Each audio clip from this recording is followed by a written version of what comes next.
Hello বন্ধুরা, আজকে আমরা আলোচনা করব অনার্সে কিভাবে পড়ার কিছু পদ্ধতি বা নির্দিষ্ট কিছু প্যাটার্ন হয়। এই প্যাটার্নগুলো তুমি যদি ফলো করো তাহলে তুমি অবভিয়াসলি খুব কম পড়াশোনার মাধ্যমে অনার্সে অনেক ভালো একটা রেজাল্ট করতে পারবে। তো কিছু প্যাটার্ন আমি আজকে তোমাদের সাথে ডিসকাস করবো, যেটা আমার নিজের এক্সপিরিয়েন্স থেকে সেই প্যাটার্নগুলো নিয়ে বলবো। প্রথমেই কিন্তু চলে আসতে হবে আমাদেরকে যে কোনো টপিকের হিস্টোরিক্যাল ব্যাকগ্রাউন্ড। এই হিস্টোরিক্যাল ব্যাকগ্রাউন্ডগুলো খুব ইম্পর্টেন্ট। কারণ কি বলতো, একটা রাইটার, যে রাইটারটা যে কোনো লেখা তিনি লিখছেন, সেই লেখার মধ্যে কিন্তু তিনি যে পিরিয়ড থেকে বিলং করছেন সেই পিরিয়ডের কিছু বৈশিষ্ট্য হলেও রিফ্লেক্ট হবে। কারণ লিটারেচার হচ্ছে mirror of society of that particular period. So এই ব্যাপারটা কিন্তু আমাদেরকে বুঝতে হবে। এটা থেকে আমরা বুঝতে পারবো যে তার যে লেখার, তিনি কেন লিখলেন। লাইক শেক্সপিয়র ম্যাকবেথ কেন লিখছেন, শেক্সপিয়র ম্যাকবেথ তার তো কিছু নির্দিষ্ট কিছু সোর্স রয়েছে, নির্দিষ্ট তার মাথার মধ্যে কিছু জিনিস তো ঘোরাফেরা করেছে যাতে করে তিনি ম্যাকবেথ লেখার কথা ভাবলেন। এই যে পোর্শনগুলো, এই ব্যাপারগুলো কিন্তু আমাদের এই হিস্টোরিক্যাল ব্যাকগ্রাউন্ড থেকে ক্লিয়ার হয়ে যায়। এটা আমাদেরকে দেখতে হবে যে শেক্সপিয়ার যে হিস্টোরিক্যাল ব্যাকগ্রাউন্ড থেকে বিলং করছেন 15th সেঞ্চুরির সেই পোর্শনটা, এবং সেইখানে আমাদের যে বিশেষ করে ইংল্যান্ডের বা ব্রিটেনের যে পোর্শনটা রয়েছে, like Wales, Norway, Denmark, Sweden, এই যে দেশগুলো যেগুলো ম্যাকবেথের মধ্যে এক্সাম্পল হিসেবে ইউজ করা হয়েছে, তো এই দেশগুলোর কেমন ধরনের টোপোগ্রাফিক্যাল মিনস কেমন ধরনের ভৌগোলিক ভিউ ছিল সেই সময়টা, তাদের এনভায়রনমেন্ট কী ধরনের ছিল, ঠিক আছে, এইগুলো কিন্তু আমাদেরকে একটু জেনে নিতে হবে। তাদের মধ্যে সীমানা কোথায় ছিল, কোন জায়গাটা, এবং এখানে যেমন যেমন ম্যাকবেথের উদাহরণ যদি পার্টিকুলারলি বলি তাহলে তো সেখানে যুদ্ধের ব্যাপারে বলা আছে, তাই না, কোন রাজার সঙ্গে কাদের যুদ্ধ হচ্ছিল, ঠিক আছে। এই যে পোর্শনগুলো একটু আমাদের সাধারণ আইডিয়া কিন্তু দরকার। এটাকে গল্পের আকারে ফার্স্ট আমাদের জেনে নিতে হবে হিস্টোরিক্যাল ব্যাকগ্রাউন্ডগুলো। তারপর আমাদের চলে আসতে হবে কিছু সোর্স হয়। প্রত্যেকটা রাইটার তার নিজের লেখা কিছু ইন্সপিরেশন, কিছু ইমাজিনেশন। সো এই পার্টিকুলার সোর্সগুলোর কথা আমাদেরকে জানতে হবে, যেগুলো পরবর্তীকালে বিভিন্ন পরীক্ষার ক্ষেত্রেও কিন্তু কাজে লাগে।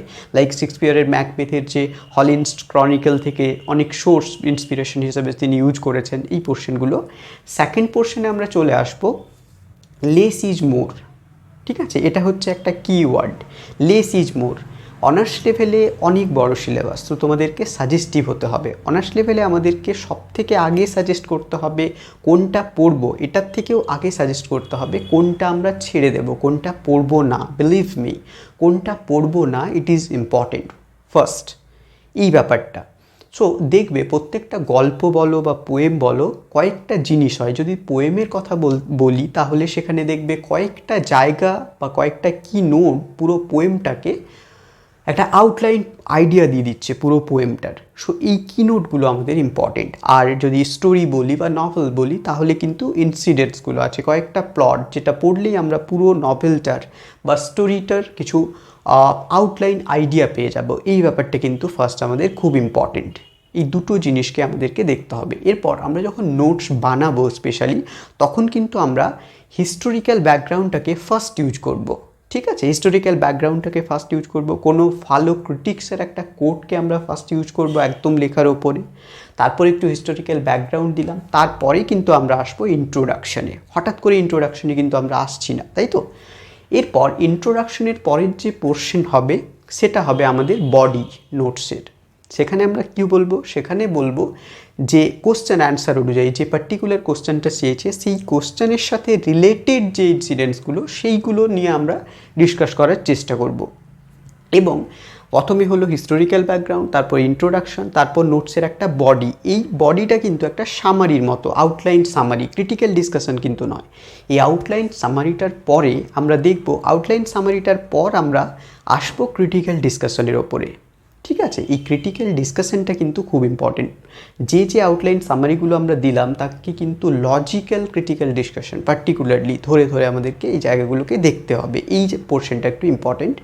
তারপরে আসবো আমরা কনক্লুশন পার্টে। এই কনক্লুশন পার্টটাও কিন্তু খুব একটা ইম্পর্টেন্ট পার্ট, ঠিক আছে, এই রকমভাবে যদি আমরা পড়ি বা এরকমভাবে যদি নোটসগুলোকে প্রিপেয়ার করি তাহলে কিন্তু খুব সোজা খুব কম সময়ের মধ্যে আমরা ভালো নোটসকে প্রিপেয়ার করতে পারবো, যেটা ভাষা হবে সহজ। এবং তোমাদের একটা জিনিস বলে রাখি, অনার্স লেভেলে কিন্তু সহজ ভাষাকে যতটা পসিবল অর অ্যাজ প্র্যাকটিসেবল যেটা বলা হচ্ছে, তো সেই পোর্শনটা কিন্তু ইম্পর্টেন্ট। তোমরা জটিল জিনিসগুলোকে অ্যাভয়েড করবে, বারবার বলছি জটিল জিনিসগুলোকে অ্যাভয়েড করবে, সোজা যেটা মনে থাকবে, যেটা ইন্টারেস্টিং ওয়ার্ড, সেগুলোকে ইউজ করতে পারো।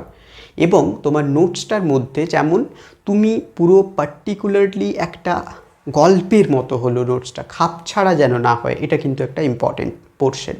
যিনি খাতা দেখবেন তিনি যেন কখনোই মনে না করেন যে এটা একটা খাপ ছাড়া হয়েছে, ঠিক আছে, এটা কিন্তু তোমাদের মাথায় রেখো। অনেক সময় তোমরা যখন অনেক বড় নোটস বা অনেক হার্ড নোটসগুলোকে মুখস্থ করতে চাও, তো সেখানে গিয়ে একটা জিনিস হয় যে হঠাৎ করে একটা লাইন বা কোনো একটা প্যারা ভুলে গেলে সেখানে নোটসটা কিন্তু পুরোটা পরীক্ষার খাতাতে গিয়ে নামাতে এটা একটা অসম্ভব ব্যাপার হয়ে দাঁড়ায়। তো সেখানে গড়বড় হয়ে যায়, পুরোটা তুমি ভুলে যাও, উল্টোপাল্টা লিখে আসো। সাধারণ নিজে বানাতে গিয়ে, পরীক্ষার খাতাতে গিয়ে সব জিনিস নিজে বানানো পসিবল নয়। সো কিছু জিনিস জেনে যেতে হয়, কিছু মুখস্থ করে যেতে হয়, এটা ইংরেজি লিটারেচার। সো এই পোর্শনগুলো কিন্তু মনে রেখো। এইভাবে নোটসগুলোকে যদি প্রিপেয়ার করতে পারো, দেখবে নোটসগুলো খুব ইম্পর্টেন্ট হবে। এবং আরেকটা জিনিস যেটা ইম্পর্টেন্ট, সেটা হচ্ছে যে কনক্লুশনের পরে, যেখানে কনক্লুশন করছো, কনক্লুশনটা একদম কনক্লুশনের পরে লাস্ট একটা কোটেশন দিয়ে কিন্তু কনক্লুড করো। এবং কোটেশনটা যেন খুব সুন্দর একটা ইন্টারেস্টিং হয়। ওপরের যে কোটেশন যেটা দিয়ে স্টার্ট করছো সেটা একটা ইন্টারেস্টিং কোট হবে, এবং কনক্লুড করছো যে পার্টটা দিয়ে সেটা একটা ইন্টারেস্টিং কোট হবে। তার মাঝখানে আরেকটা জিনিস করতে পারো, পোয়েম যদি নোটস বানাচ্ছ পোয়েম নিয়ে, সেখানে পোয়েম থেকে টেক্সচুয়াল লাইনকে কোট করতে পারো। অনেক সময় পোয়েম থেকে নোটস বানাতে গিয়ে এটা দেখা যায় যে সামারি অনুযায়ী যদি তুমি লাইনের মানেগুলো জানো, সো সেই টেক্সচুয়াল লাইনগুলোকে লিখে ডিসকাস করে দিলেই কিন্তু একটা নোটস প্রিপেয়ার হয়ে যাচ্ছে বডিটার মাঝখানটাতে। এবং যখন তুমি নভেলস থেকে বা স্টোরি থেকে নোট বানাচ্ছ, স্টোরির যে সব থেকে দেখবে স্টোরিতে সব থেকে টুইস্টিং লাইন থাকে কিছু, এই টুইস্টিং লাইনগুলোকে কোট করে ডিসকাস করবে। টেক্সচুয়াল কোডটা কিন্তু খুব ইম্পর্টেন্ট, নভেলের ক্ষেত্রেও কিন্তু সেম।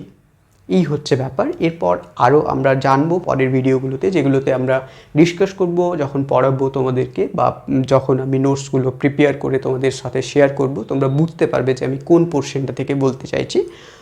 সো এইগুলোকে ফলো করলেই মোটামুটি একটা খুব সুন্দর নাম্বার পেয়ে যাবে, এবং তোমাদের ভয়ের কোনো কারণ নেই যারা অনার্স নিয়ে পড়া স্টার্ট করবে, ঠিক আছে, একদমই ভয় পাবে না। ইংলিশ হচ্ছে সব থেকে ইজিয়েস্ট যাকে বলা হয়, লাইক জলের মতো সোজা একটা ব্যাপার।